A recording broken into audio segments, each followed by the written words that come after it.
And reading Indonesia's feedback was really interesting because they've also hit on a topic that's close to my heart and that of all of us within the INFAC project.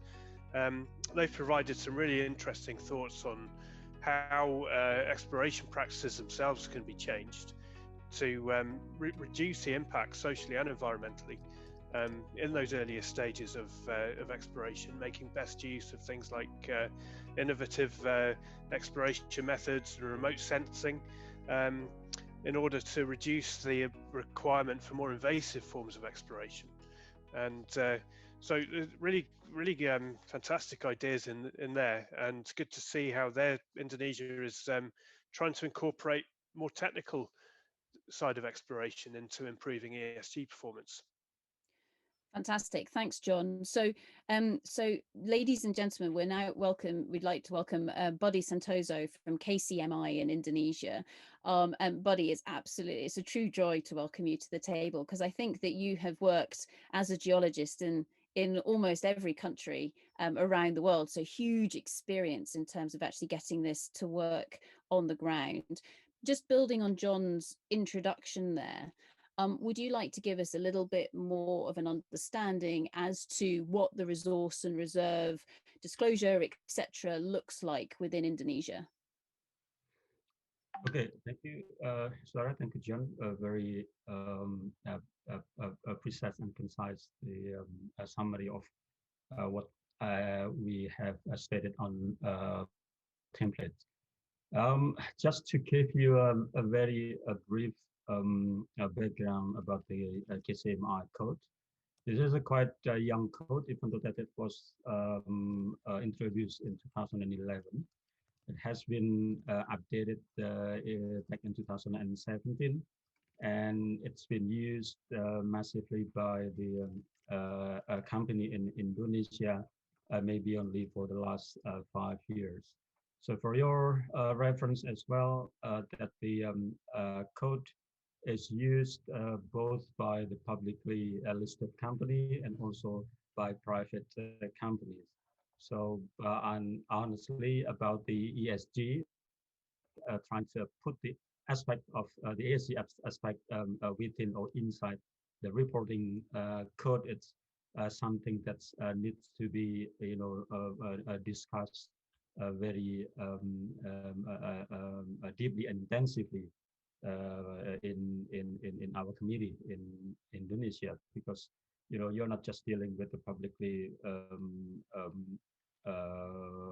a listed company, but also some private companies, because all the reports to the government now has to comply with the KCMI code. So this is something that is not quite new, the ESG, but it is something that probably can be new for a company if it has to be put inside the reporting code.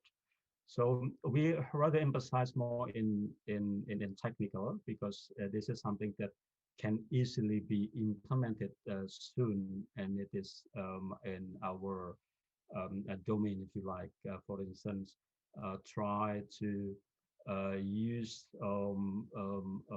more about technology, techniques, and so on, that could probably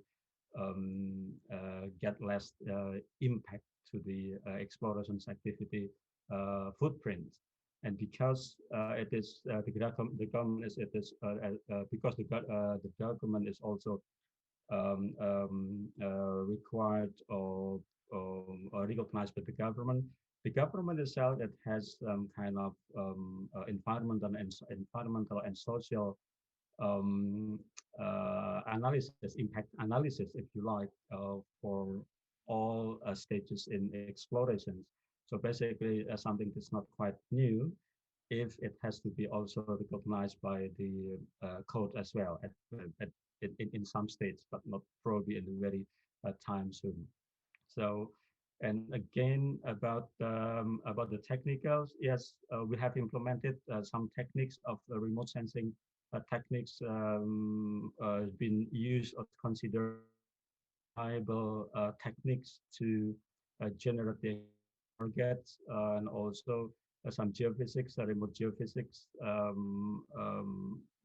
airborne geophysics data can also be used to substitute some of unnecessary or excessive drilling data, especially for some quarry commodity. That is something that we can easily and straightforward implement what the E and S at least in this discussion. I would like to also expose a bit about the motivating factors.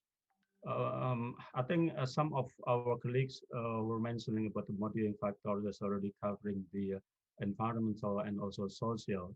And for your information, in Indonesia, that all the project that has to go to the productions, they have to pass not just the feasibility study from technical and economical aspects, but also from environmental and social and some extent governance as well. So we have a very what you call the governments. I mean, in Indonesia, they have a very complex and thorough study of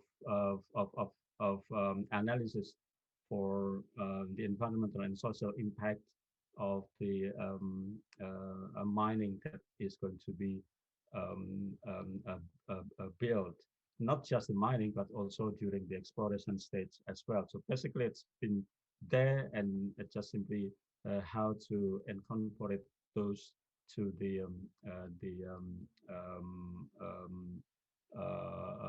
code. One other thing is about the consequence of having those three, the SGS. It will definitely cost some extra efforts, time, and probably and definitely cost. And also by implementing some of the remote data I was referring in the earlier, we will be dealing with less reliable, if you like, data that will be used to delineate our exploration targets or probably some resource in the future. That's something, that's some kind of risk that everybody is not just as like as a competent person for resource or reserve at the end, but also for the investors as well. I think that's something that I could add. That's fantastic. Thank you very, very much for that very succinct summary. And I think the comment that you make about the fact that this is just as relevant for private companies as public companies is really important, as well as large companies through to small companies. Do you have a timeline with regards to when you expect to be updating different aspects of any of this? I think for the time being, to put the very exact timetable, I don't think if we have anything set up already. So to tell you the truth, for the first time when we got the invitation from Professor Marco, it was something like, we would like to learn, we would like to hear from our counterparts under the CRISCO members of CRISCO family. And then we will see if there is something, what similar idea or something that we could learn from them, and then try to implement if there is any practicality in any time soon in our code.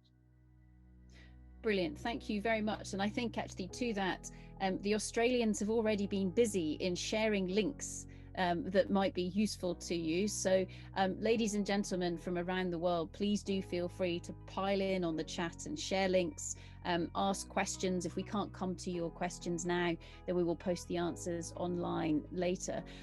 So with that, ladies and gentlemen, please put your hands together for Budi from Indonesia. Absolutely fantastic. So thank you very much, sir.